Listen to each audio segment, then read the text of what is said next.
कुछ चीजें हमें अपने जीवन में स्वयं ही मिल जाती हैं, जैसे आग के पास जाने से हमें गर्मी का अनुभव होता है। इस प्रकार जब हम भगवान के समीप जाते हैं तो हमें न केवल उनका आशीर्वाद और मार्गदर्शन मिलता है, बल्कि हमें जीवन की सच्ची समझ, शांति और संतुलन भी मिलता है। यह एक प्रकार का स्वाभाविक अनुभव है जो किसी विशेष प्रयास के बिना हमें प्राप्त होता है। यह पूरी प्रक्रिया भीतर से एक परिवर्तन के रूप में होती है और इसके लिए बाहरी साधन या प्रयासों की आवश्यकता नहीं होती। जैसे गुलाब से सुगंध मिलती है, वैसे ही भगवान के समीप जाने से आत्मा को दिव्य शांति और प्रेम की अनुभूति होती है। गुलाब की सुगंध हमेशा अपने चारों ओर फैलती है, बिना किसी भेदभाव के। उसी तरह भगवान का प्रेम सभी जीवों तक पहुंचता है और जब हम भगवान के पास होते हैं तो वह प्रेम हमारी आत्मा तक पहुंचता है, हमें भीतर से शुद्ध और आनंदित करता है। जैसे पानी से शीतलता मिलती है, वैसे ही भगवान के पास जाने से हमें मानसिक और आत्मिक शांति मिलती है।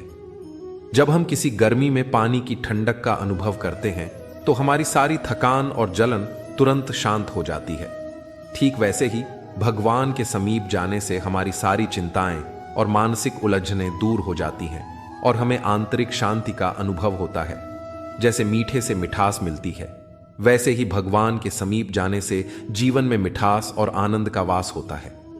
मीठे का स्वाद हमें सुख देता है, ठीक वैसे ही भगवान के साथ समय बिताने से हमारी आत्मा को गहरी संतुष्टि और आनंद मिलता है। भगवान का आशीर्वाद हमारे जीवन को मीठा बना देता है, जैसे शहद का स्वाद। जैसे पेड़ को सींचने से वह हरा भरा और फलदार होता है, वैसे ही भगवान के समीप जाने से हमारी आत्मा का पोषण होता है। पेड़ को पानी देने से उसकी जड़ें मजबूत होती हैं और वह फल देने में सक्षम होता है। ठीक वैसे ही जब हम भगवान के पास जाते हैं तो हमारे भीतर की आत्मा और चरित्र मजबूत होते हैं और हम जीवन में अधिक सशक्त और शांतिपूर्ण रहते हैं। भगवान के समीप जाने का अर्थ केवल शारीरिक रूप से किसी मंदिर या पूजा स्थल तक पहुंचने से नहीं है, बल्कि इसका वास्तविक अर्थ है आत्मिक और मानसिक रूप से भगवान के करीब होना। यह एक आंतरिक यात्रा है जो हमें अपनी चेतना और मन को शुद्ध करके भगवान के साथ गहरे संबंध स्थापित करने में मदद करती है। जब हम अपने भीतर के संसार को समझने की कोशिश करते हैं और आत्मनिरीक्षण के माध्यम से अपने अंतर्मन को शुद्ध करते हैं तो हम भगवान के समीप पहुंचने की ओर अग्रसर होते हैं। ठीक वैसे ही जैसे हम किसी आग के पास जाते हैं तो वह गर्मी हमें प्रभावित करती है और उसका असर महसूस होता है, वैसे ही जब हम भगवान के समीप जाते हैं तो उनका प्रेम, आशीर्वाद और शांति हमारे जीवन में स्वतः ही प्रवेश कर जाते हैं। यह एक स्वाभाविक और प्राकृतिक प्रक्रिया है जिसमें हमें बाहरी प्रयासों की आवश्यकता नहीं होती। भगवान की उपस्थिति ही हमें भीतर से शांति और संतुलन प्रदान करती है और हम महसूस करते हैं कि हर कदम पर उनका आशीर्वाद हमारे साथ है। अब यह समझना महत्वपूर्ण है कि भगवान के समीप जाने के लिए हमें किसी विशिष्ट स्थान पर जाने की आवश्यकता नहीं है। यह यात्रा भीतर से शुरू होती है और यह एक आंतरिक अनुभव है। जैसे हम किसी गहरी सोच या ध्यान में लीन होते हैं, वैसे ही जब हम भगवान के प्रति अपने दिल में प्रेम और भक्ति जागृत करते हैं तो हम उनके समीप पहुंच जाते हैं। यह प्रक्रिया निरंतर चलने वाली होती है और जब तक हम अपने भीतर के भ्रम और अज्ञान को दूर नहीं करते, तब तक हमें भगवान के वास्तविक अनुभव का आभास नहीं होता। भगवान के समीप जाने का एक तरीका यह है कि हम अपनी जीवन शैली को सुधारें और अपने कर्मों को शुद्ध करें। हम जिस तरह से अपने दैनिक जीवन में कार्य करते हैं, वह हमारे भगवान के समीप जाने के मार्ग को प्रशस्त करता है। यदि हम अपनी जीवन शैली में विनम्रता, सत्यता, करुणा और भक्ति को अपनाते हैं तो भगवान के समीप जाने का मार्ग अपने आप खुल जाता है। इसके अलावा यह भी महत्वपूर्ण है कि हम अपने विचारों को शुद्ध करें। जैसे हम अपनी सोच को सकारात्मक बनाए रखते हैं, वैसे ही भगवान के प्रति हमारे विचार भी सकारात्मक और भक्तिपूर्ण होने चाहिए। जब हम भगवान के प्रति निष्ठा और समर्पण भाव से सोचते हैं तो वह हमारे जीवन में स्वाभाविक रूप से प्रकट होते हैं। यह एक अति सहज प्रक्रिया है, जैसे सूर्य की किरणें बिना किसी विशेष प्रयास के हर वस्तु पर पड़ती हैं और उसे रोशन करती हैं। वैसे ही भगवान का आशीर्वाद हमारे जीवन में अपने आप प्रकट होता है। भगवान के समीप जाने का अनुभव हर व्यक्ति के लिए अलग अलग हो सकता है। कुछ लोग ध्यान, प्रार्थना, भजन या सेवा के माध्यम से भगवान के समीप पहुंचते हैं, जबकि कुछ अन्य लोग अपने कर्मों के द्वारा भगवान से जुड़ते हैं। भगवान के समीप जाने के लिए कोई विशिष्ट मार्ग नहीं है, लेकिन जो भी मार्ग हम अपनाते हैं वह हमें भगवान के आशीर्वाद और प्रेम की अनुभूति कराता है। यह यात्रा केवल बाहरी नहीं बल्कि आंतरिक भी होती है। जब हम अपने अंदर के अहंकार, इच्छाओं और विकारों को त्याग कर भगवान के प्रति अपनी समर्पण भावना बढ़ाते हैं तो हम उनके समीप जाते हैं। यही आत्मिक शुद्धता हमें भगवान के समीप लाती है और हम महसूस करते हैं कि भगवान हमेशा हमारे साथ हैं, हमारी मदद के लिए तत्पर हैं। श्री कृष्ण भी कहते हैं कि जो व्यक्ति भगवान के समीप जाने का प्रयास करता है वह न केवल अपने जीवन को अर्थपूर्ण बनाता है बल्कि उसकी जीवन यात्रा भी बहुत अधिक समृद्ध और आनंदमयी हो जाती है। भगवान का समीप होना किसी भौतिक स्थान पर नहीं बल्कि हमारे आत्मिक और मानसिक संतुलन में है। जब हम भगवान के साथ अपने संबंध को समझने और सशक्त करने की कोशिश करते हैं तो हम न केवल अपने जीवन के उद्देश्य को पहचान पाते हैं बल्कि अपने भीतर की शांति और संतोष को भी महसूस करते हैं। यह जो यात्रा है वह हमें बाहरी दुनिया से दूर नहीं करती बल्कि हमें अपनी अंतरात्मा से जोड़ती है। भगवान के समीप जाने से हमें न केवल आशीर्वाद मिलता है बल्कि हमें अपने जीवन के हर पहलू को समझने और उसे सही दिशा में मार्गदर्शन करने की शक्ति भी मिलती है। भगवान का समीप होना वह सच्ची गर्मी है जो हमें अपने जीवन में प्रेम, शांति और संतुलन का अनुभव कराती है। जैसे आग के पास जाने से हमें गर्मी का अनुभव होता है, वैसे ही भगवान के समीप जाने से हमें न केवल शांति का अनुभव होता है बल्कि हमें अपने जीवन का सच्चा अर्थ और उद्देश्य भी मिल जाता है। भगवान के समीप जाने के लिए किसी विशेष स्थान या बाहरी साधन की आवश्यकता नहीं है बल्कि यह एक आंतरिक प्रक्रिया है जो हमें भीतर से बदलती है और हमें हर कदम पर ईश्वर के आशीर्वाद का अनुभव कराती है। हर स्कूल में लिखा होता है असूल तोड़ना मना है, हर बाग में लिखा होता है फूल तोड़ना मना है, हर खेल में लिखा होता है रूल तोड़ना मना है। काश रिश्ते, परिवार और दोस्ती में भी लिखा होता किसी का साथ छोड़ना मना है।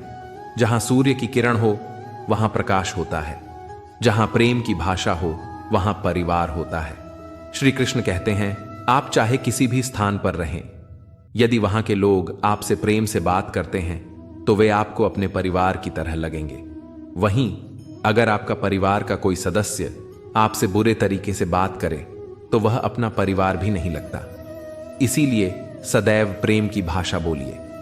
जैसे उबलते पानी में प्रतिबिंब नहीं दिखता, उसी प्रकार क्रोध में हम सत्य को नहीं देख पाते। क्रोध मनुष्य का सबसे बड़ा शत्रु है। यह मनुष्य को जिंदा खा जाने का साहस रखता है।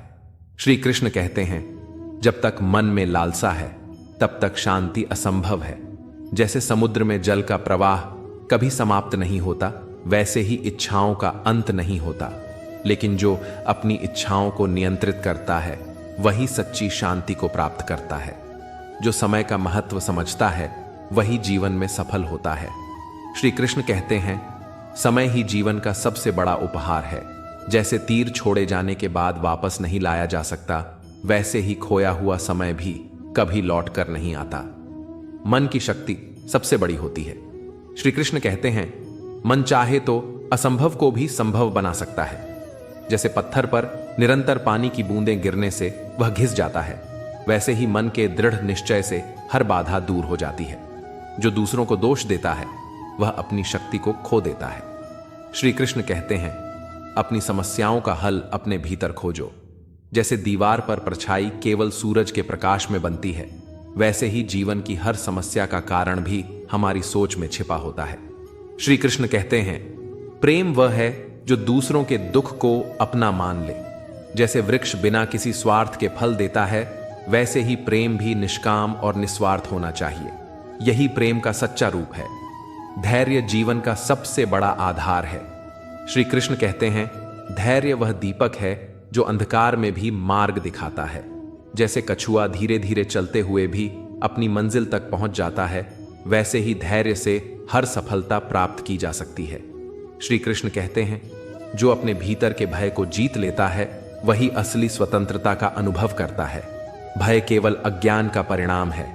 जैसे अंधकार केवल प्रकाश के आने तक रहता है, वैसे ही भय भी आत्मज्ञान के प्रकाश में समाप्त हो जाता है। जो अपने गुरु के वचनों में विश्वास रखता है वही जीवन का मार्गदर्शन पाता है।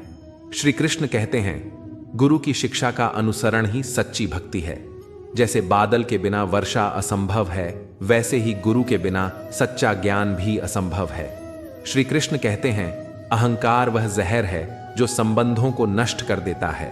जैसे ऊंचा पर्वत भी वर्षा के पानी को रोक नहीं सकता, वैसे ही अहंकार तुम्हारे जीवन की खुशियों को रोक देता है।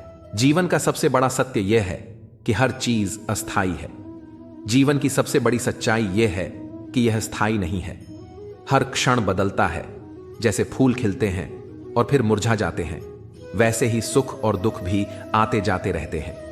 जीवन में जो भी कठिनाइयां और चुनौतियां आती हैं, वे अस्थायी होती हैं। जो व्यक्ति इस सत्य को समझ लेता है वह कभी भी अत्यधिक दुखी नहीं होता, क्योंकि उसे यह बोध हो जाता है कि समय के साथ सब कुछ बदल जाएगा। सुख और दुख का चक्र अनंत है और इसे रोक पाना हमारे वश में नहीं है। लेकिन श्री कृष्ण कहते हैं कि यदि हम इस परिवर्तनशीलता को स्वीकार कर लें तो हमारा जीवन संतुलित और सुखमय हो सकता है। मनुष्य की सबसे बड़ी कमजोरी यह है कि वह सुख को पकड़कर रखना चाहता है और दुख से बचने की कोशिश करता है, लेकिन ऐसा करना संभव नहीं है। जैसे प्रकृति में दिन और रात का क्रम चलता है, वैसे ही जीवन में सुख और दुख का आना जाना होता है। श्री कृष्ण यह भी बताते हैं कि सच्चा आनंद त्याग में है। त्याग का अर्थ केवल वस्तुओं या सुख सुविधाओं का छोड़ना नहीं है, बल्कि यह हमारे सीमित दृष्टिकोण और स्वार्थपूर्ण इच्छाओं को त्यागने से संबंधित है। जैसे नदी अपने जल को त्याग कर समुद्र से मिल जाती है, वैसे ही यदि हम अपनी सीमाओं से परे जाकर दूसरों की भलाई के लिए काम करें तो हमें अनंत आनंद की प्राप्ति होती है। त्याग का अर्थ यह नहीं है कि हम अपने जीवन के सुखों को छोड़ दें, बल्कि यह है कि हम अपने सुखों को दूसरों के साथ साझा करें। श्री कृष्ण का कहना है कि जो व्यक्ति दूसरों की प्रशंसा करता है वह अपने मन को शुद्ध करता है। प्रशंसा केवल शब्दों का खेल नहीं है, यह हमारे भीतर की सकारात्मक ऊर्जा को व्यक्त करने का माध्यम है। जब हम दूसरों की अच्छाइयों को देखते हैं और उनकी प्रशंसा करते हैं तो हमारा मन भी उस अच्छाई से प्रेरित होता है। प्रशंसा आत्मा का भोजन है। जैसे सूर्य के प्रकाश से फूल खिलते हैं, वैसे ही प्रशंसा से मन का विकास होता है। जब हम किसी की सच्चे दिल से प्रशंसा करते हैं तो वह व्यक्ति और अधिक प्रेरित होता है और हमारा संबंध भी गहरा और मजबूत होता है। श्री कृष्ण यह भी कहते हैं कि प्रशंसा न केवल दूसरों को खुशी देती है, बल्कि यह हमारे भीतर भी सकारात्मकता और शांति का संचार करती है। जब हम दूसरों की सराहना करते हैं तो हमारे मन में ईर्ष्या, क्रोध और द्वेष के भाव समाप्त हो जाते हैं। यह हमारे हृदय को हल्का और निर्मल बनाता है। प्रशंसा करना एक कला है और इसे सच्चे हृदय से करना चाहिए। झूठी या दिखावटी प्रशंसा केवल मन में भ्रम पैदा करती है, लेकिन जब हम किसी की सच्चाई से प्रशंसा करते हैं तो वह हमारी आत्मा को भी तृप्त करती है। जीवन में हर अनुभव हमें कुछ न कुछ सिखाने आता है। सुख हमें कृतज्ञता और आनंद का पाठ सिखाता है, जबकि दुख हमें सहनशीलता और धैर्य का। श्री कृष्ण कहते हैं कि हमें जीवन के हर पहलू को स्वीकार करना चाहिए और इसे सीखने का माध्यम बनाना चाहिए। जीवन के उतार चढ़ाव हमें यह सिखाते हैं कि स्थायी कुछ भी नहीं है। यह ज्ञान हमें संतुलित रहने में मदद करता है। त्याग और प्रशंसा के साथ साथ श्री कृष्ण हमें कर्म के महत्व को भी समझाते हैं। वह कहते हैं कि हमें अपने कर्मों का फल पाने की चिंता किए बिना केवल कर्तव्य को निभाना चाहिए। यह संसार एक रंगमंच की तरह है और हम इसमें केवल पात्र हैं। हमारे हिस्से का काम करना हमारा धर्म है। फल की चिंता करना हमें केवल परेशान करता है और हमारे प्रयासों को कमजोर करता है। श्री कृष्ण यह भी कहते हैं कि जीवन का सबसे बड़ा सत्य यह है कि आत्मा अमर है, शरीर नश्वर है और यह केवल आत्मा का वस्त्र है। मृत्यु केवल एक परिवर्तन है और यह आत्मा को एक नए जीवन की ओर ले जाती है। जो इस सत्य को समझ लेता है वह मृत्यु के भय से मुक्त हो जाता है। वह जानता है कि जीवन केवल एक यात्रा है और इस यात्रा को पूरी शांति और समझदारी से जीना चाहिए। अंत में श्री कृष्ण हमें यह भी सिखाते हैं कि सच्चा सुख बाहरी वस्तुओं में नहीं बल्कि हमारे भीतर है। यदि हम अपने मन को शांत और स्थिर रख सकें तो हम हर स्थिति में आनंदित रह सकते हैं। वह हमें आत्मज्ञान और आत्मविश्लेषण के मार्ग पर चलने की प्रेरणा देते हैं। यह मार्ग हमें हमारे वास्तविक स्वरूप से जोड़ता है और जीवन के हर अनुभव को दिव्य दृष्टि से देखने की क्षमता प्रदान करता है। ध्यान में लीन होना ही आत्मा के सच्चे स्वरूप को पहचानने का माध्यम है। ध्यान केवल एक प्रक्रिया नहीं बल्कि आत्मा से जुड़ने का एक गहन साधन है। जैसे सागर की गहराई में मोती छिपा होता है और उसे पाने के लिए गहराई में उतरना पड़ता है, वैसे ही आत्मा का सच्चा ज्ञान प्राप्त करने के लिए ध्यान के माध्यम से अपने भीतर की गहराई में उतरना आवश्यक है। मनुष्य का मन चंचल और भटकाव से भरा होता है। यह हर पल किसी न किसी विचार से प्रभावित होता है। ऐसे में श्री कृष्ण बताते हैं कि ध्यान ही वह साधन है जो मन को स्थिरता प्रदान करता है। जब हम ध्यान करते हैं तो हमारा मन शांत होता है और हम अपने भीतर छुपे उस दिव्य प्रकाश को अनुभव कर पाते हैं जो हर इंसान की आत्मा का सार है। ध्यान न केवल हमें आत्मिक शांति प्रदान करता है बल्कि यह हमारी मानसिक और भावनात्मक स्थिरता को भी बढ़ाता है। श्री कृष्ण कहते हैं कि किसी भी कार्य में सफलता प्राप्त करने के लिए पहला चरण विश्वास है। विश्वास ही वह बीज है जो आत्मबल को जन्म देता है। जैसे एक छोटे से बीज में विशाल वृक्ष बनने की क्षमता छिपी होती है, वैसे ही विश्वास से असंभव कार्य भी संभव हो जाते हैं। विश्वास केवल बाहरी घटनाओं पर निर्भर नहीं करता बल्कि यह हमारे भीतर की ऊर्जा और आत्मबल को जागृत करने का माध्यम है। जब हम किसी कार्य को पूरे विश्वास के साथ करते हैं तो हमारी आंतरिक शक्ति सक्रिय हो जाती है और हम हर चुनौती का सामना करने में सक्षम हो जाते हैं। श्री कृष्ण के अनुसार विश्वास का अर्थ है अपने आप पर, अपने कर्मों पर और परमात्मा पर भरोसा रखना। जब मनुष्य अपने भीतर के विश्वास को पहचान लेता है तो वह असंभव को भी संभव बना सकता है। यह विश्वास ही है जो हमारी सीमाओं को तोड़कर हमें असीमित संभावनाओं की ओर ले जाता है। लेकिन यह भी सच है कि विश्वास को बनाए रखना आसान नहीं है। जीवन की कठिनाइयों और असफलताओं के कारण हमारा विश्वास अक्सर डगमगा जाता है। ऐसे में श्री कृष्ण हमें सिखाते हैं कि विश्वास को बनाए रखने के लिए धैर्य और समर्पण आवश्यक है। ध्यान और विश्वास दोनों ही आत्मा को सशक्त बनाने के साधन हैं। जब हम ध्यान के माध्यम से अपनी आत्मा से जुड़ते हैं तो हमें अपने भीतर की अपार ऊर्जा का एहसास होता है और जब इस ऊर्जा को विश्वास के साथ मिलाया जाता है तो यह हमें अपने जीवन के उद्देश्यों को पूरा करने की शक्ति प्रदान करता है। श्री कृष्ण कहते हैं कि मनुष्य को अपने कर्मों पर ध्यान केंद्रित करना चाहिए, न कि उनके परिणामों पर। जब हम परिणाम की चिंता छोड़कर पूरी निष्ठा और विश्वास के साथ कर्म करते हैं तो सफलता स्वयं हमारे पास आ जाती है। जीवन में जो भी उपलब्धियां और असफलताएं मिलती हैं वे सब हमारे विश्वास और कर्म के आधार पर ही तय होती हैं। लेकिन श्री कृष्ण यह भी बताते हैं कि सफलता और असफलता दोनों ही अस्थायी हैं। सच्चा सुख और शांति केवल आत्मज्ञान में है। ध्यान के माध्यम से जब हम अपने सच्चे स्वरूप को पहचानते हैं तो हम जीवन के हर पहलू को एक नई दृष्टि से देखना शुरू कर देते हैं। यह दृष्टि हमें यह समझने में मदद करती है कि हर घटना, चाहे वह सुखद हो या दुखद, हमें कुछ न कुछ सिखाने आती है। श्री कृष्ण का यह भी कहना है कि जीवन में हर कार्य को एक यज्ञ के रूप में देखना चाहिए। यज्ञ का अर्थ केवल हवन या पूजा नहीं है, बल्कि यह अपने कार्यों को समर्पण और निष्काम भाव से करने का प्रतीक है। जब हम अपने कार्यों को किसी स्वार्थ या परिणाम की अपेक्षा के बिना करते हैं तो वह कार्य एक यज्ञ बन जाता है। इस प्रकार के कर्म से न केवल हमारे जीवन में संतुलन आता है बल्कि यह हमें आत्मा के गहरे आनंद का अनुभव भी कराता है। श्री कृष्ण के अनुसार ध्यान के माध्यम से मनुष्य अपनी आत्मा की दिव्यता को पहचान सकता है। जब हम ध्यान करते हैं तो हम अपने भीतर के उस शाश्वत सत्य को अनुभव करते हैं जो सभी सांसारिक झंझटों से परे है। ध्यान हमें यह समझने में मदद करता है कि हमारा वास्तविक स्वरूप शरीर, मन या इंद्रियों तक सीमित नहीं है। हम उस असीम और अनंत ऊर्जा का हिस्सा हैं जो इस पूरे ब्रह्मांड को चलाती है। श्री कृष्ण यह भी कहते हैं कि विश्वास केवल कर्मों तक सीमित नहीं है, बल्कि यह हमारे जीवन की हर स्थिति में हमारी सोच और दृष्टिकोण को भी प्रभावित करता है। जब हम जीवन में किसी चुनौती का सामना करते हैं तो विश्वास ही हमें उस चुनौती से पार पाने की शक्ति देता है।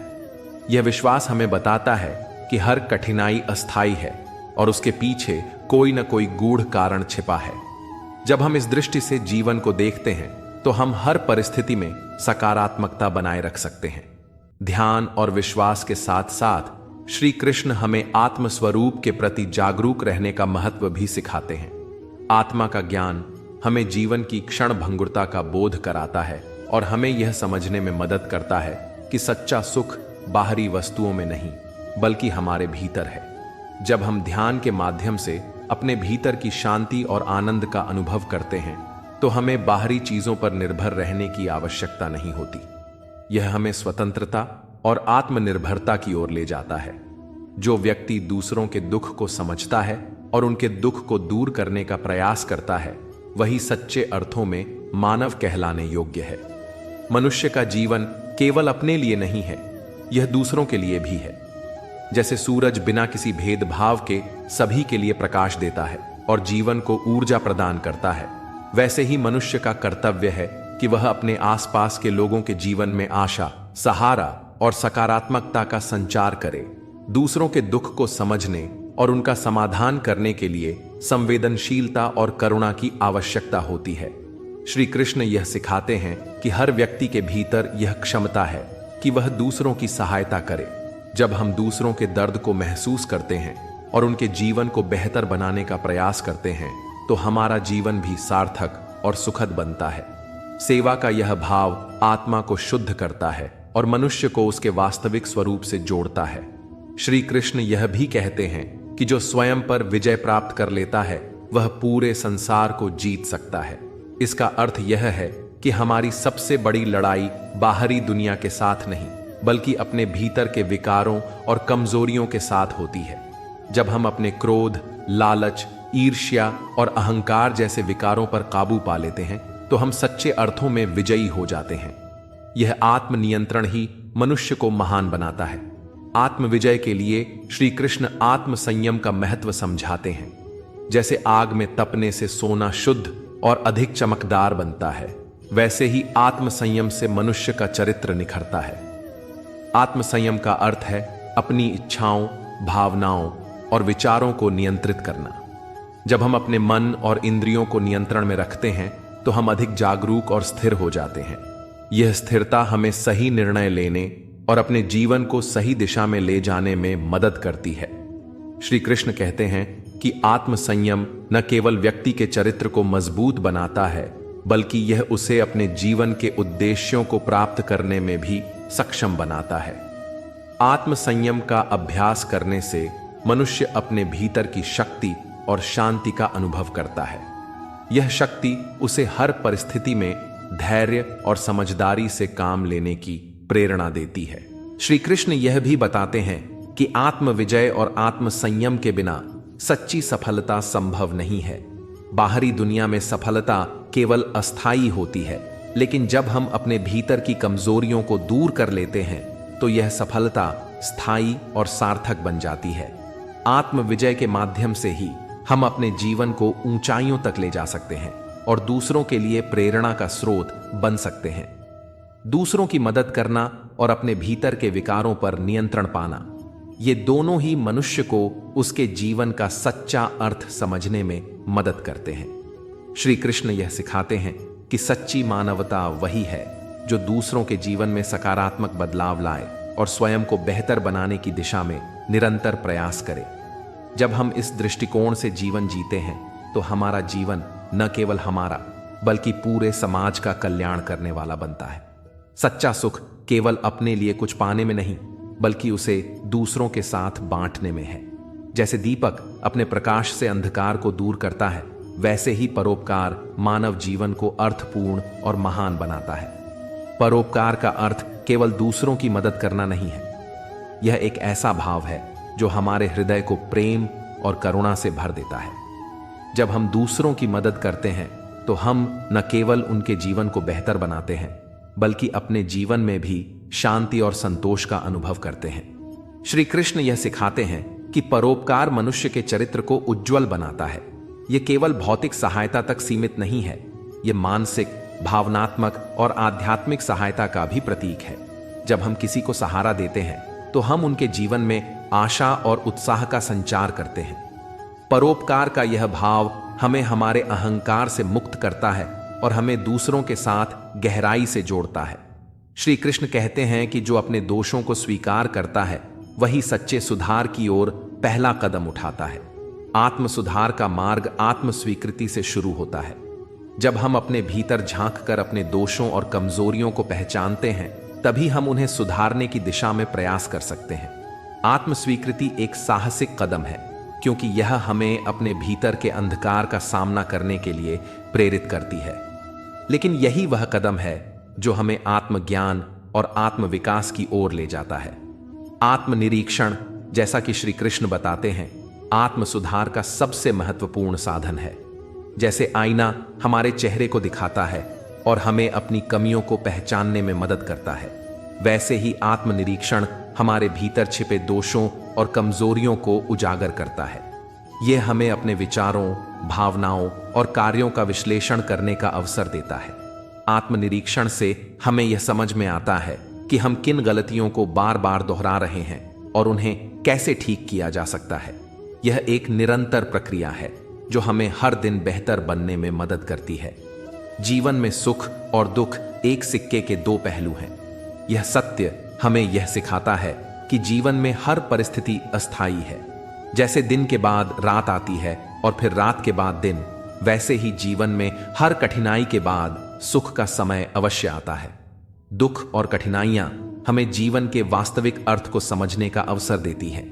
वे हमें सहनशीलता, धैर्य और समझ का पाठ पढ़ाती हैं। जब हम इस तथ्य को स्वीकार कर लेते हैं कि सुख और दुख जीवन का अभिन्न हिस्सा है, तो हम किसी भी परिस्थिति में संतुलित रह सकते हैं। श्री कृष्ण सिखाते हैं कि जीवन को सकारात्मक दृष्टिकोण से देखना चाहिए। जब हम हर परिस्थिति में सीखने का प्रयास करते हैं, तो हम दुख को भी अपने विकास का साधन बना सकते हैं। सुख और दुख केवल हमारे दृष्टिकोण पर निर्भर करते हैं। जब हम हर स्थिति में शांति और संतोष का अनुभव करते हैं, तो हम जीवन के हर पहलू को एक नई दृष्टि से देख सकते हैं। जो अपने उद्देश्य पर केंद्रित रहता है, वही सच्ची विजय प्राप्त करता है। जीवन में केंद्रित रहना सफलता की कुंजी है। जब हमारा मन किसी एक लक्ष्य पर स्थिर होता है, तो हम उस लक्ष्य को पाने के लिए हर प्रयास करने में सक्षम होते हैं। जीवन में विकर्षण और बाधाएं हमेशा आती हैं, लेकिन जो व्यक्ति अपने लक्ष्य के प्रति समर्पित रहता है, वही उन बाधाओं को पार कर सकता है। केंद्रित रहने का अर्थ है अपनी ऊर्जा को सही दिशा में लगाना। जब हम अपने उद्देश्य के प्रति ईमानदार और समर्पित रहते हैं, तो हमारा हर कदम हमें सफलता की ओर ले जाता है। श्री कृष्ण यह सिखाते हैं कि जीवन में धैर्य और निरंतरता का बहुत महत्व है। जो व्यक्ति हर परिस्थिति में अपने लक्ष्य के प्रति अडिग रहता है, वही सच्चे अर्थों में विजयी होता है। जीवन केवल एक यात्रा नहीं, बल्कि आत्मा को समझने और विकसित करने का साधन है। परोपकार, आत्मस्वीकृति, आत्मनिरीक्षण और अपने उद्देश्य पर केंद्रित रहना, ये सभी गुण हमें जीवन को गहराई से समझने और उसे सार्थक बनाने में मदद करते हैं। जो व्यक्ति इन सिद्धांतों को अपने जीवन में अपनाता है, वह न केवल अपने जीवन को बेहतर बनाता है, बल्कि अपने आसपास के लोगों के जीवन को भी प्रेरित करता है। वे कहते हैं कि एकाग्रता वह अद्भुत शक्ति है जो असंभव को भी संभव बना सकती है। एकाग्रता केवल ध्यान केंद्रित करने का नाम नहीं, बल्कि अपने भीतर छुपी ऊर्जा को सही दिशा में लगाने का माध्यम है। जैसे सूर्य की बिखरी हुई किरणें साधारण होती हैं, लेकिन जब उन्हें लेंस के माध्यम से एकत्रित किया जाता है, तो वे आग उत्पन्न कर सकती हैं। इसी प्रकार जब मनुष्य अपनी ऊर्जा और ध्यान को केंद्रित करता है, तो वह जीवन की किसी भी चुनौती का सामना कर सकता है और अद्वितीय उपलब्धियां प्राप्त कर सकता है। श्री कृष्ण बताते हैं कि एकाग्रता केवल बाहरी सफलता के लिए नहीं, बल्कि आत्मा के विकास के लिए भी आवश्यक है। जब हम अपने विचारों और कार्यों में एकाग्रता लाते हैं तो हम अधिक जागरूक और प्रभावी बनते हैं। एकाग्रता मन को स्थिरता प्रदान करती है और हमें अपने लक्ष्यों को स्पष्ट रूप से देखने में मदद करती है। यह हमारे जीवन को नई दिशा देती है और हमें हमारी संभावनाओं का एहसास कराती है। जीवन के हर पल को एक अवसर के रूप में देखना भी श्री कृष्ण के उपदेशों का महत्वपूर्ण हिस्सा है। वे कहते हैं कि संसार का हर क्षण हमारे लिए कुछ नया लेकर आता है। यह नया अवसर, नई शिक्षा और नई प्रेरणा का प्रतीक है।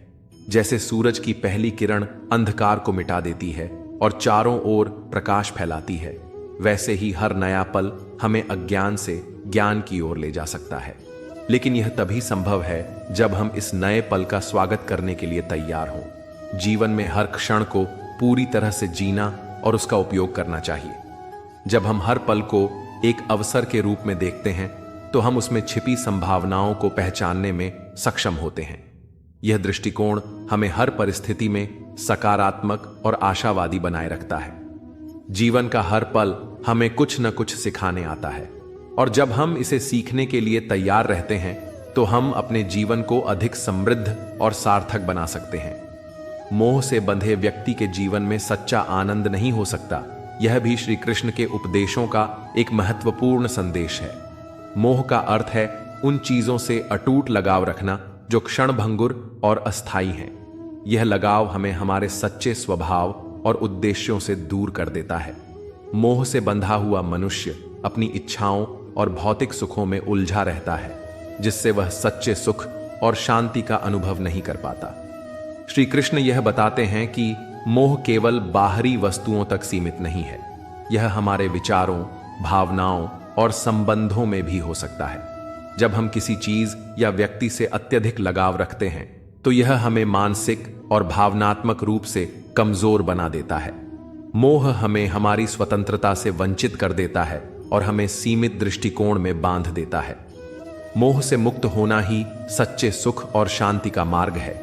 जब हम मोह के बंधनों को तोड़ते हैं तो हम अपने भीतर की शक्ति और स्वतंत्रता का अनुभव करते हैं। यह स्वतंत्रता हमें जीवन को अधिक गहराई से समझने और उसमें सच्चे आनंद को खोजने में मदद करती है। श्री कृष्ण सिखाते हैं कि मोह से मुक्त होने का अर्थ यह नहीं है कि हम अपनी जिम्मेदारियों या संबंधों से दूर हो जाएं। इसका अर्थ यह है कि हम अपने जीवन में संतुलन बनाए रखें और किसी भी चीज से इस तरह से जुड़ें कि वह हमें हमारे सच्चे स्वभाव से दूर न करे। श्री कृष्ण का यह संदेश कि जीवन का हर पल एक अवसर है, हमें सिखाता है कि हमें हर क्षण को सकारात्मक दृष्टि से देखना चाहिए। एकाग्रता और मोह से मुक्ति के माध्यम से हम अपने जीवन को एक नई दिशा दे सकते हैं। जब हम अपने विचारों, कार्यों और जीवन के प्रति दृष्टिकोण को सही दिशा में केंद्रित करते हैं तो हम अपनी आंतरिक शक्ति और शांति का अनुभव कर सकते हैं। वे कहते हैं कि मोह हमें बंधन में डालता है, जबकि त्याग हमें स्वतंत्र करता है।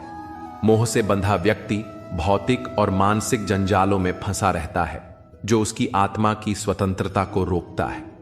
मोह का अर्थ है किसी चीज या व्यक्ति से अत्यधिक और अनावश्यक लगाव, जो हमें अपनी असली पहचान से दूर कर देता है। यह हमें हमारे लक्ष्य और उद्देश्य से भटका सकता है, क्योंकि हम अपनी इच्छाओं और भौतिक सुखों में उलझ जाते हैं। श्री कृष्ण यह समझाते हैं कि मोह के बंधनों से मुक्त होने के लिए त्याग की आवश्यकता होती है। त्याग का अर्थ केवल भौतिक वस्तुओं को छोड़ना नहीं है, बल्कि यह आत्मा की स्वतंत्रता की ओर एक कदम बढ़ाना है। जैसे एक पक्षी पिंजरे से मुक्त होकर आकाश में उड़ने की स्वतंत्रता प्राप्त करता है, वैसे ही जब हम मोह के बंधनों से मुक्त होते हैं तो हमारी आत्मा अपने असली स्वरूप को पहचानने में सक्षम होती है। मोह से मुक्ति हमें हमारी वास्तविकता, हमारी आत्मा के साथ जुड़ने का मार्ग दिखाती है। त्याग, जिसे श्री कृष्ण ने सच्चा त्याग कहा है, आत्मा को उस अवस्था में पहुंचाता है जहां हम अपने भीतर की शांति और स्वतंत्रता का अनुभव कर सकते हैं। जब हम किसी चीज से गहरे मोह और लगाव को छोड़ देते हैं तो हम जीवन के सच को समझने में सक्षम होते हैं। यह त्याग हमें समझाता है कि सच्चा सुख बाहरी दुनिया में नहीं बल्कि हमारी आत्मा में है। जब हम अपने भीतर के अहंकार, इच्छाओं और असंतोष को त्यागते हैं तो हम एक नए आत्मविश्वास और आत्म जागरूकता के साथ जीवन जीने लगते हैं। श्री कृष्ण कहते हैं कि जो व्यक्ति अपने लक्ष्य के प्रति अडिग रहता है वही जीवन में महानता प्राप्त करता है। यह संदेश हमें यह सिखाता है कि किसी भी कार्य में सफलता पाने के लिए दृढ़ संकल्प और निरंतरता की आवश्यकता होती है। लक्ष्य की प्राप्ति के लिए हमें कभी भी किसी भी कठिनाई से डरना नहीं चाहिए। जो व्यक्ति अपने लक्ष्य के प्रति समर्पित रहता है और निरंतर संघर्ष करता है वही अंततः सफलता प्राप्त करता है। महानता का अर्थ केवल बाहरी सफलता में नहीं है बल्कि यह हमारे भीतर की आंतरिक शक्ति और दृढ़ता का परिणाम है। जब हम अपने उद्देश्य के प्रति ईमानदार और समर्पित रहते हैं तो हम किसी भी परिस्थिति में अपने लक्ष्य को प्राप्त करने के लिए सक्षम होते हैं। श्री कृष्ण यह बताते हैं कि जीवन में अगर हम अपने लक्ष्य पर ध्यान केंद्रित रखते हैं और अपने मन को संकल्पित करते हैं, हम अपनी आंतरिक शक्ति और शांति का अनुभव कर सकते हैं। वे कहते हैं कि मोह हमें बंधन में डालता है जबकि त्याग हमें स्वतंत्र करता है। मोह से बंधा व्यक्ति भौतिक और मानसिक जंजालों में फंसा रहता है जो उसकी आत्मा की स्वतंत्रता को रोकता है। मोह का अर्थ है किसी चीज या व्यक्ति से अत्यधिक और अनावश्यक लगाव जो हमें अपनी असली पहचान से दूर कर देता है। यह हमें हमारे लक्ष्य और उद्देश्य से भटका सकता है क्योंकि हम अपनी इच्छाओं और भौतिक सुखों में उलझ जाते हैं। श्री कृष्ण यह समझाते हैं कि मोह के बंधनों से मुक्त होने के लिए त्याग की आवश्यकता होती है। त्याग का अर्थ केवल भौतिक वस्तुओं को छोड़ना नहीं है बल्कि यह आत्मा की स्वतंत्रता की ओर एक कदम बढ़ाना है। जैसे एक पक्षी पिंजरे से मुक्त होकर आकाश में उड़ने की स्वतंत्रता प्राप्त करता है, वैसे ही जब हम मोह के बंधनों से मुक्त होते हैं तो हमारी आत्मा अपने असली स्वरूप को पहचानने में सक्षम होती है। मोह से मुक्ति हमें हमारी वास्तविकता, हमारी आत्मा के साथ जुड़ने का मार्ग दिखाती है। त्याग, जिसे श्री कृष्ण ने सच्चा त्याग कहा है, आत्मा को उस अवस्था में पहुंचाता है जहां हम अपने भीतर की शांति और स्वतंत्रता का अनुभव कर सकते हैं। जब हम किसी चीज से गहरे मोह और लगाव को छोड़ देते हैं तो हम जीवन के सच को समझने में सक्षम होते हैं। यह त्याग हमें समझाता है कि सच्चा सुख बाहरी दुनिया में नहीं बल्कि हमारी आत्मा में है। जब हम अपने भीतर के अहंकार, इच्छाओं और असंतोष को त्यागते हैं तो हम एक नए आत्मविश्वास और आत्म जागरूकता के साथ जीवन जीने लगते हैं। श्री कृष्ण कहते हैं कि जो व्यक्ति अपने लक्ष्य के प्रति अडिग रहता है वही जीवन में महानता प्राप्त करता है। यह संदेश हमें यह सिखाता है कि किसी भी कार्य में सफलता पाने के लिए दृढ़ संकल्प और निरंतरता की आवश्यकता होती है। लक्ष्य की प्राप्ति के लिए हमें कभी भी किसी भी कठिनाई से डरना नहीं चाहिए। जो व्यक्ति अपने लक्ष्य के प्रति समर्पित रहता है और निरंतर संघर्ष करता है वही अंततः सफलता प्राप्त करता है। महानता का अर्थ केवल बाहरी सफलता में नहीं है बल्कि यह हमारे भीतर की आंतरिक शक्ति और दृढ़ता का परिणाम है। जब हम अपने उद्देश्य के प्रति ईमानदार और समर्पित रहते हैं तो हम किसी भी परिस्थिति में अपने लक्ष्य को प्राप्त करने के लिए सक्षम होते हैं। श्री कृष्ण यह बताते हैं कि जीवन में अगर हम अपने लक्ष्य पर ध्यान केंद्रित रखते हैं और अपने मन को संकल्पित करते हैं तो कोई भी कार्य असंभव नहीं होता। जीवन में महान बनने के लिए हमें अपनी आत्मा की आवाज सुननी होती है। हमारे भीतर एक अद्वितीय शक्ति है जो हमें हर कठिनाई को पार करने की क्षमता देती है। श्री कृष्ण का यह संदेश है कि हम अपने भीतर की शक्तियों का पूरी तरह से उपयोग करें और अपने लक्ष्य की ओर निरंतर बढ़ते रहें। जब हम अपने उद्देश्य में अडिग रहते हैं तो न केवल हम अपने जीवन में सफलता प्राप्त करते हैं बल्कि हम दूसरों के लिए भी प्रेरणा का स्रोत बन जाते हैं। श्री कृष्ण के उपदेशों में जीवन के महानतम सिद्धांत समाहित हैं जो हमें हर चुनौती से निपटने की शक्ति और मार्गदर्शन प्रदान करते हैं। वे कहते हैं कि धैर्य और समर्पण सफलता की कुंजी है। जीवन की हर कठिनाई और चुनौती को पार करने के लिए सबसे महत्वपूर्ण गुण धैर्य है। जैसे पानी की धारा चट्टानों को काटकर अपनी राह बना लेती है, वैसे ही हम भी यदि धैर्य और निरंतर प्रयास से अपने लक्ष्यों की ओर बढ़ते रहें तो कोई भी बाधा हमें रोक नहीं सकती। पानी की तरह जो अपने रास्ते में आने वाली हर बाधा को धीरे धीरे पार करता है, हमें भी जीवन की कठिनाइयों का सामना करते हुए निरंतर अपने उद्देश्य के प्रति समर्पित रहना चाहिए। धैर्य केवल समय की लंबाई नहीं बल्कि भीतर की स्थिरता और साहस को दर्शाता है। यह वह शक्ति है जो हमें किसी भी संकट या असफलता के बावजूद शांत और स्थिर बनाए रखती है। श्री कृष्ण कहते हैं कि यदि हम धैर्य के साथ अपने उद्देश्य की ओर बढ़ते हैं और कभी भी हार मानने का नाम नहीं लेते तो सफलता निश्चित रूप से हमारी होगी। हर संघर्ष, चाहे वह कितना भी कठिन क्यों ना हो, एक दिन समाप्त हो जाएगा और हम अपनी मंजिल तक पहुंचने में सक्षम होंगे। इसके साथ ही श्री कृष्ण यह भी बताते हैं कि दूसरों को माफ करना सीखना एक अत्यंत महत्वपूर्ण गुण है। क्षमा वह औषधि है जो न केवल दूसरों के घाव भरती है बल्कि हमारे भीतर की कटुता और घृणा को भी समाप्त करती है। जब हम किसी को माफ करते हैं तो हम केवल उस व्यक्ति को नहीं बल्कि अपने भीतर के तनाव और नकारात्मकता को भी समाप्त करते हैं। क्षमा से हमारा मन हल्का होता है और हम मानसिक शांति का अनुभव करते हैं। अक्सर हम अपने क्रोध, नफरत और आघात के कारण घुटन महसूस करते हैं। हम किसी व्यक्ति के द्वारा की गई गलतियों को बार बार अपने मन में लाते हैं और इससे हमारे भीतर उथल पुथल और तनाव पैदा होता है। लेकिन जब हम क्षमा करते हैं तो हम उस बोझ को अपने ऊपर से उतार फेंकते हैं और मन को शांति से भर देते हैं। यह हमें मानसिक स्वतंत्रता देता है और हमारी आंतरिक शक्ति को जागृत करता है।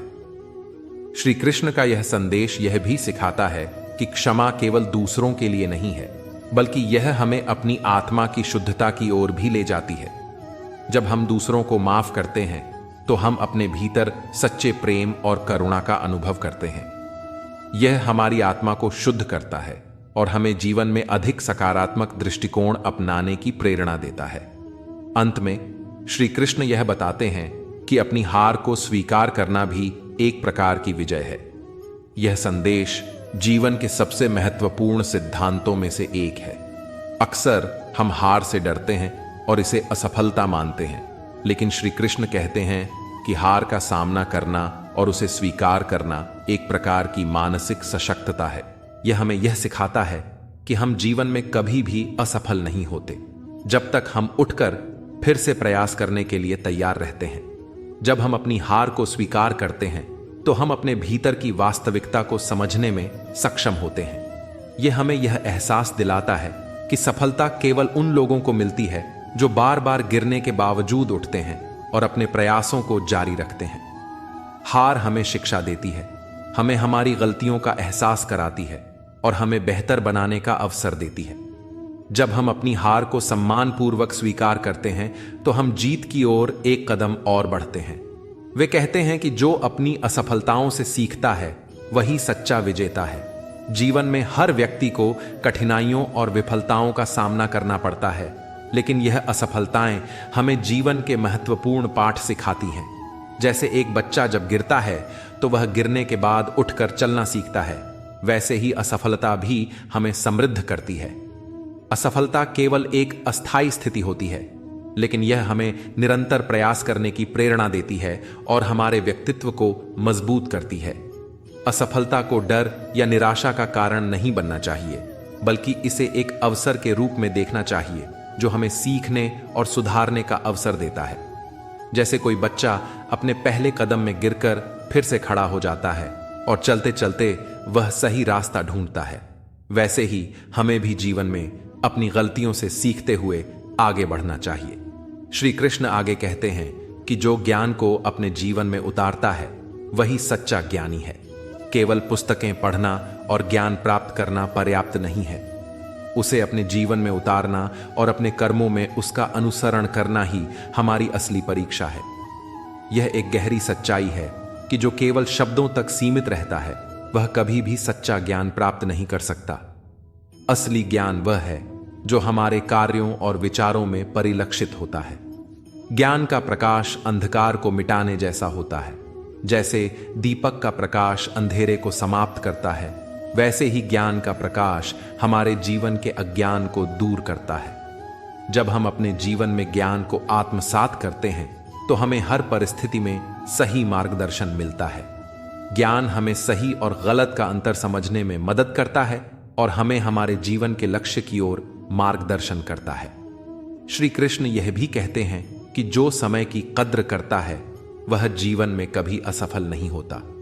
समय सबसे कीमती संसाधन है और इसे सही तरीके से उपयोग करना हमारी सफलता का मुख्य आधार है।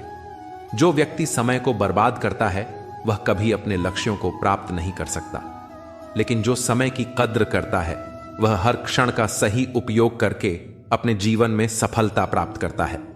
समय का महत्व समझना और उसे सही दिशा में लगाना जीवन में सकारात्मक बदलाव लाता है। जब हम समय को प्राथमिकता देते हैं और अपने कार्यों को सही समय पर और पूरी मेहनत से करते हैं तो सफलता हमारी ओर खींचती है। श्री कृष्ण का यह संदेश जीवन के हर पहलू को समझने और सशक्त बनाने का माध्यम है। वे कहते हैं कि समय ही सबसे बड़ा गुरु है, क्योंकि समय हमारे कर्मों और निर्णयों का सही मूल्यांकन करता है। जैसे बीज को सही समय पर बोने से अच्छी फसल होती है, वैसे ही सही समय पर उठाया गया कदम हमें सफलता की ओर ले जाता है। यह सिद्धांत हमें यह सिखाता है कि जीवन में किसी भी कार्य को करने के लिए सही समय का चयन अत्यंत महत्वपूर्ण होता है। अगर हम किसी कार्य को समय पर करते हैं तो उसकी सफलता की संभावना अधिक होती है, जबकि देर से किया गया कार्य सफलता की ओर उतनी तेजी से नहीं बढ़ पाता। समय का सदुपयोग करके हम अपनी मेहनत और प्रयासों का अधिकतम लाभ उठा सकते हैं और यह हमें जीवन में सच्ची सफलता प्राप्त करने की दिशा दिखाता है। श्री कृष्ण का यह उपदेश समय के महत्व को समझाने के साथ साथ हमें यह भी सिखाता है कि समय को पहचान कर उसे सही दिशा में लगाना ही सबसे महत्वपूर्ण कदम है। हम अक्सर समय को खोते हैं या उसे बर्बाद करते हैं, लेकिन जब हम समय की कद्र करते हैं और उसे बुद्धिमानी से उपयोग करते हैं तो वह हमें हमारे लक्ष्य तक पहुंचने में मदद करता है। श्री कृष्ण आगे कहते हैं कि भय का अस्तित्व केवल हमारे मन में है। भय जो हमें रोकता है और हमारे आत्मविश्वास को कमजोर करता है, केवल हमारे विचारों का परिणाम है। यदि हम अपनी कमजोरियों को पहचान कर उन्हें स्वीकार करते हैं तो हमारा भय समाप्त हो सकता है। हम जितना अपने डर से भागते हैं वह उतना ही हमें घेरे रखता है, लेकिन जब हम उसे सीधे स्वीकार करते हैं तो वह हमारी शक्ति और आत्मविश्वास में तब्दील हो जाता है। जैसे अंधेरे का अंत प्रकाश के आते ही हो जाता है, वैसे ही आत्मविश्वास से हम अपने सभी भय को हराकर सकारात्मक दिशा में आगे बढ़ सकते हैं। जब हम अपने भीतर आत्मविश्वास को जागृत करते हैं तो हमारे डर धीरे धीरे गायब हो जाते हैं और हम अपने उद्देश्य की ओर मजबूती से कदम बढ़ाते हैं। आत्मविश्वास हमें न केवल अपने कार्यों में सफलता दिलाता है, बल्कि यह हमें किसी भी चुनौती का सामना करने के लिए मानसिक और भावनात्मक रूप से तैयार करता है। जो दूसरों की सेवा करता है वह भगवान के सबसे निकट होता है। सेवा करना न केवल एक दयालुता का कार्य है, बल्कि यह आत्मा की शुद्धता का भी प्रतीक है। जब हम दूसरों की मदद करते हैं तो हम न केवल उनके जीवन में बदलाव लाते हैं, बल्कि अपने भीतर भी शांति और संतोष का अनुभव करते हैं। सेवा का कार्य हमें अपने अहंकार को कम करने और दूसरों के प्रति सहानुभूति और करुणा विकसित करने में मदद करता है। श्री कृष्ण कहते हैं कि भगवान के नजदीक वही होते हैं जो बिना किसी स्वार्थ के दूसरों की भलाई के लिए कार्य करते हैं। सेवा में न केवल आत्मविकास होता है, बल्कि यह हमें परमात्मा के साथ जोड़ने का एक सीधा मार्ग है। जब हम अपनी इच्छाओं से ऊपर उठकर दूसरों की मदद करते हैं तो हम परम सत्य से जुड़ते हैं और हमारी आत्मा की शुद्धि होती है। वे कहते हैं कि सेवा ही सबसे बड़ा धर्म है और यह वाक्य जीवन की सच्चाई को उजागर करता है। सेवा का अर्थ केवल दूसरों की भलाई करना नहीं है, बल्कि यह आत्मा की शुद्धि और समग्र जीवन में संतुलन लाने का एक तरीका है। जैसे नदी का पानी सभी को तृप्त करता है, वैसे ही परोपकार हमारे जीवन को पवित्र और सार्थक बनाता है। जब हम दूसरों की मदद करते हैं तो हम अपने भीतर की तृष्णा और अहंकार को कम करते हैं और एक नई ऊर्जा और शांति प्राप्त करते हैं। सेवा से न केवल दूसरों के जीवन में बदलाव आता है, बल्कि यह हमारे आत्मा के भीतर भी एक शांति और संतोष का संचार करती है। यह हमें अहंकार और स्वार्थ से ऊपर उठने की प्रेरणा देती है। जब हम निस्वार्थ रूप से किसी की मदद करते हैं तो हम भगवान के साथ अपने संबंध को मजबूत करते हैं, क्योंकि सेवा में एक दिव्य शक्ति और उद्देश्य होता है। सेवा का यह मार्ग हमें न केवल अपने जीवन में उन्नति दिलाता है, बल्कि यह हमें एक बेहतर इंसान बनाने में भी मदद करता है। सफलता का मार्ग हमारे विचारों से ही निर्मित होता है।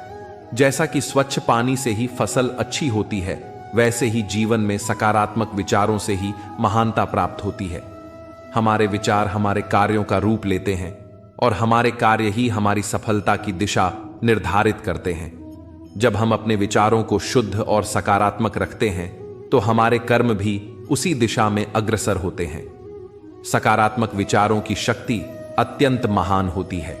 यह हमें हर चुनौती का सामना करने के लिए साहस और आत्मविश्वास देती है।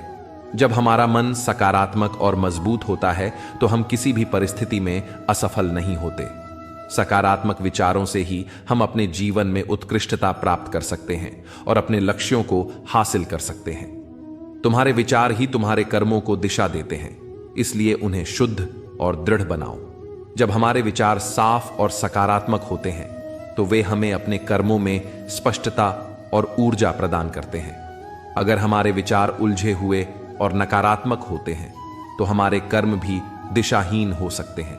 यही कारण है कि हमें अपने विचारों को नियंत्रित और परिष्कृत करने की आवश्यकता होती है, ताकि हम सही मार्ग पर चल सकें और अपनी मंजिल को पा सकें। सेवा से हमारे जीवन में पवित्रता और सार्थकता आती है और सकारात्मक विचारों से हम सफलता की ओर अग्रसर होते हैं। जब हम अपने विचारों को शुद्ध और दृढ़ बनाते हैं तो हम न केवल अपने जीवन में महानता प्राप्त करते हैं, बल्कि हम दूसरों के लिए भी प्रेरणा का स्रोत बनते हैं। बहुत समय पहले की बात है।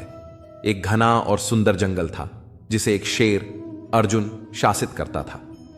अर्जुन शक्तिशाली और निडर था और उसने जंगल में शांति और समृद्धि स्थापित की थी। लेकिन जैसे जैसे वह बुजुर्ग होने लगा, उसे यह एहसास हुआ कि उसे अपने उत्तराधिकारी के रूप में किसी योग्य जानवर को चुनना होगा। जंगल के सभी जानवर अर्जुन की गद्दी पर अपना अधिकार चाहते थे, लेकिन अर्जुन चाहता था कि वह ऐसा शख्स हो जो केवल शारीरिक रूप से ही नहीं, बल्कि मानसिक और बौद्धिक दृष्टिकोण से भी शक्तिशाली हो। अर्जुन ने एक दिन जंगल के सभी जानवरों के लिए एक प्रतियोगिता का ऐलान किया। यह प्रतियोगिता कठिन थी। जंगल के सबसे खतरनाक और अंधेरे गुफा से एक विशेष हीरा लाना था। अर्जुन ने कहा कि जो जानवर इस कठिन कार्य को पूरा करेगा वही जंगल का नया राजा बनेगा। जानवरों ने इस चुनौती को सुनकर चिंता जताई, क्योंकि गुफा में खतरनाक जंगली जानवर और कई खतरे थे जिनका सामना करना आसान नहीं था। सभी जानवर इस चुनौती से डर गए, लेकिन उनमें से एक था जो इस चुनौती को स्वीकार करने के लिए तैयार था। वह था खरगोश, जिसका नाम था टिम। टिम एक छोटा लेकिन बहुत चतुर और समझदार जानवर था। उसने सोचा, अगर मैं इस प्रतियोगिता में जीत गया तो मैं जंगल का नया राजा बन सकता हूं। टिम ने इस चुनौती को स्वीकार किया और अपने दिमाग का इस्तेमाल करके गुफा की ओर बढ़ा। रास्ते में उसे कई कठिनाइयों का सामना करना पड़ा, जैसे घने जंगलों से गुजरना और खतरनाक जानवरों से बचना। लेकिन टिम ने अपने साहस और बुद्धिमानी से सभी समस्याओं को हल किया और गुफा तक पहुंचने में सफल रहा। गुफा में प्रवेश करने पर टिम ने देखा कि यह अंधेरे से भरी हुई थी और वहां अनेक खतरे थे, लेकिन उसने घबराए बिना धीरे धीरे गुफा के अंदर कदम रखा। वह जानता था कि अगर उसने जल्दबाजी की तो उसका सामना किसी बड़े खतरे से हो सकता था। उसने सावधानी से अपनी दिशा चुनी और अपने रास्ते में आने वाले कांटों और जालों से बचते हुए गुफा के गहरे हिस्से में पहुंचा। वहां उसने उस विशेष हीरे को देखा जो गुफा के सबसे गहरे हिस्से में रखा हुआ था। टिम ने उस हीरे को ध्यान से उठाया और अब उसे गुफा से बाहर लौटने का रास्ता खोजना था। टिम ने फिर अपनी पूरी चतुराई और सावधानी का प्रयोग किया और धीरे धीरे वापस गुफा से बाहर आ गया। जब वह जंगल में लौट कर आया तो सभी जानवर उसकी बुद्धिमानी और साहस को देखकर हैरान रह गए। अर्जुन ने टिम की बहादुरी और बुद्धिमानी की सराहना की और उसे जंगल का नया राजा घोषित किया। टिम ने राजा बनने के बाद जंगल में न्याय और समानता की स्थापना की। उसने जंगल के सभी जानवरों के साथ मेलजोल से काम किया और उनके लिए एक बेहतर भविष्य सुनिश्चित किया। टिम ने हमेशा सत्य और निष्पक्षता का पालन किया और जानवरों को यह सिखाया कि जीवन में किसी भी कठिनाई का सामना करने के लिए दिमाग और धैर्य से काम लेना जरूरी है। उसने जंगल के बच्चों को भी यह समझाया कि बाहरी ताकत से नहीं बल्कि आंतरिक शक्ति से जीवन में सफलता मिलती है। टिम ने यह साबित कर दिया कि सच्ची शक्ति शारीरिक ताकत में नहीं बल्कि दिमागी क्षमता और धैर्य में होती है। यही ज्ञान और समझ जीवन में सफलता की कुंजी है और यही सच्चे नेतृत्व का प्रतीक है। श्री कृष्ण कहते हैं कि जीवन का सबसे बड़ा सत्य यह है कि हर एक कर्म का फल निश्चित है। जैसे तुम आज एक छोटा सा बीज डालते हो और समय के साथ वह एक विशाल वृक्ष बन जाता है, वैसे ही तुम्हारे आज के कर्म कल तुम्हारे भाग्य को आकार देंगे। यह सत्य है कि तुम जो भी कार्य करते हो उसका असर तुम्हारे जीवन पर जरूर पड़ता है और यह असर समय के साथ अपने सही रूप में सामने आता है। जैसे किसी ने एक पेड़ लगाया और वर्षों बाद उसकी छांव प्राप्त की, वैसे ही तुम्हारे आज के अच्छे या बुरे कर्म भविष्य में तुम्हारे जीवन को प्रभावित करेंगे। परंतु श्री कृष्ण यह भी बताते हैं कि तुम्हें कर्म करते समय उसके फल की चिंता नहीं करनी चाहिए। फल तुम्हारे कर्मों के अनुरूप और समय के हिसाब से मिलेगा और वह तुम्हारी क्षमता और परिस्थिति के अनुसार होगा। यही जीवन का एक गहरा रहस्य है कि कर्म ही तुम्हारा वास्तविक दायित्व है। फल की इच्छा से कर्म नहीं करना चाहिए। फल का मिलना और उसका आकार लेना यह प्रकृति का कार्य है जो तुम्हारे प्रयासों और समय के हिसाब से निर्धारित होता है। तुम यदि अपने कर्मों को ईश्वर के समर्पण में समझकर करते हो तो कर्म का आनंद तुम तुरंत महसूस करोगे। यह आनंद तुम्हारी आत्मा को शांति और संतोष प्रदान करता है। जब तुम अपने कर्म को पूजा मानकर करते हो तो वही कर्म तुम्हारे जीवन में सच्चा सुख लाता है। ऐसे कर्म न केवल तुम्हारे जीवन को समृद्ध करते हैं बल्कि तुम्हें एक उच्च आध्यात्मिक स्थिति भी प्रदान करते हैं। श्री कृष्ण हमें यह शिक्षा देते हैं कि कर्म को धर्म और पूजा के रूप में स्वीकार करना ही जीवन में सबसे बड़ा सुख है। श्री कृष्ण कहते हैं कि अहंकार वह दीवार है जो हमें सच्चे ज्ञान और आत्मबोध से दूर कर देती है। जब कोई व्यक्ति अपने अहंकार में बंध कर अपनी क्षमताओं और उपलब्धियों पर गर्व करता है तो वह न केवल दूसरों से बल्कि अपने वास्तविक आत्म से भी दूर हो जाता है। अहंकार आत्मा की शुद्धता और ज्ञान की प्राप्ति में सबसे बड़ी रुकावट है। जैसे सूर्य अपने अद्वितीय तेज से कभी भी घमंड नहीं करता, वैसे ही हमें अपनी क्षमताओं पर गर्व करने के बजाय अपनी कृतज्ञता और विनम्रता को बनाए रखना चाहिए। श्री कृष्ण के अनुसार सच्चा ज्ञान और शक्ति बाहरी दुनिया से नहीं बल्कि हमारे भीतर से आते हैं। सूर्य का तेज न केवल अपने आप में अडिग और स्थिर रहता है बल्कि वह कभी भी स्वयं पर घमंड नहीं करता। यही कारण है कि सूर्य को हम हमेशा एक प्रेरणा के रूप में देखते हैं। सूर्य का उदाहरण हमें यह सिखाता है कि अगर हमें अपने कार्यों में सफलता और महानता प्राप्त करनी है तो हमें अपने भीतर की शक्ति को पहचानने की आवश्यकता है और यह पहचान केवल अहंकार के बिना ही संभव है। यदि हम अपनी क्षमताओं और गुणों को पहचानने के बजाय अहंकार में फंस जाते हैं तो हम न केवल आत्मा की शुद्धता से दूर हो जाते हैं बल्कि जीवन के वास्तविक उद्देश्य को भी भूल जाते हैं। अहंकार केवल एक मानसिक स्थिति है जो हमें इस भ्रम में डालती है कि हम अपने बलबूते पर सब कुछ प्राप्त कर सकते हैं और हम दुनिया के बाकी लोगों से श्रेष्ठ हैं। यह भ्रम हमारे मन को जकड़ लेता है और हमें किसी भी प्रकार की आंतरिक शांति से दूर कर देता है। यही अहंकार जब व्यक्ति के जीवन में समा जाता है तो वह न केवल अपने मार्ग से भटकता है बल्कि उसका आत्मविश्वास भी गलत दिशा में मोड़ लेता है। अहंकार का यह खतरनाक असर न केवल हमारे व्यक्तित्व पर पड़ता है बल्कि यह हमारे रिश्तों और समाज पर भी विपरीत प्रभाव डालता है। अहंकार का त्याग करने से हमारे अनुभव और ज्ञान दूसरों के लिए प्रेरणा बन जाते हैं। जब हम विनम्र रहते हैं और अपने ज्ञान को दूसरों के साथ बांटने का प्रयास करते हैं तो हमारे शब्द और कार्य न केवल दूसरों की मदद करते हैं बल्कि वे हमारे आत्मविश्वास को भी मजबूत करते हैं। हमारे जीवन का सबसे बड़ा उद्देश्य यह होना चाहिए कि हम अपने ज्ञान को अपनी विनम्रता के साथ साझा करें ताकि हम समाज में सकारात्मक बदलाव ला सकें। सच्चा सुख वह है जो हमारे भीतर से उत्पन्न होता है। बाहरी सुख भले ही हमें क्षणिक खुशी दे सकते हैं लेकिन वह लंबे समय तक स्थिर नहीं रह सकते। इसलिए हमें बाहरी सुखों के बजाय अपने भीतर के सुख और संतोष को पहचानने की आवश्यकता है। हमारे भीतर की शांति और संतोष ही हमें सच्चा सुख प्रदान करते हैं। अगर हम हमेशा बाहरी परिस्थितियों और वस्तुओं के पीछे दौड़ते रहेंगे तो हम कभी भी स्थायी सुख नहीं प्राप्त कर सकेंगे। बाहरी सुखों का पीछा करना हमें केवल असंतोष की ओर ले जाता है, जबकि आंतरिक सुख हमें स्थिरता और शांति प्रदान करता है। अहंकार से मुक्त होने पर व्यक्ति अपने जीवन में संतुलन और शांति पा सकता है। अहंकार हमें जीवन के वास्तविक उद्देश्य से भटकने पर मजबूर करता है, जबकि विनम्रता हमें सही दिशा में मार्गदर्शन करती है। श्री कृष्ण हमें यह शिक्षा देते हैं कि हमें अपने कार्यों में केवल सफलता या असफलता की चिंता नहीं करनी चाहिए, बल्कि हमें अपनी आत्मा की शुद्धता और विनम्रता को सर्वोच्च प्राथमिकता देनी चाहिए। अगर हम अपने भीतर की शांति और संतोष को खोजें तो हम सच्चे सुख की प्राप्ति में सफल हो सकते हैं। आध्यात्मिक जीवन में अहंकार का त्याग करना अत्यंत महत्वपूर्ण है, क्योंकि यह हमारे आत्मज्ञान की राह में सबसे बड़ी रुकावट बन सकता है।